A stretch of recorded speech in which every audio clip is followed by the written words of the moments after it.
वासुदेवाय।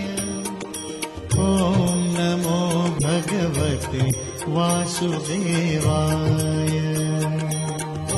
कलशस्य मुखे विष्णु कण्ठे रुद्रसमाश्रिता मूले तत्र स्थितो ब्रह्मा मध्ये मातृगणात्मका वृक्षो तु सागरा सर्वे सप्तदीपावसुन्धरा अङ्गे च सरिता सर्वे कलशाम्बु समाश्रिता गायत्री चैव सावित्री शान्ति पुष्टिकरी तथा आयन्तु देवपूजार्थम् दुरितक्षयकारका त्वत्तो हि सर्वतीर्थानि देवा सर्वे त्वयि स्थिता त्वयि तिष्ठन्ति सर्वाणि यतः कामः फलप्रदा गङ्गे च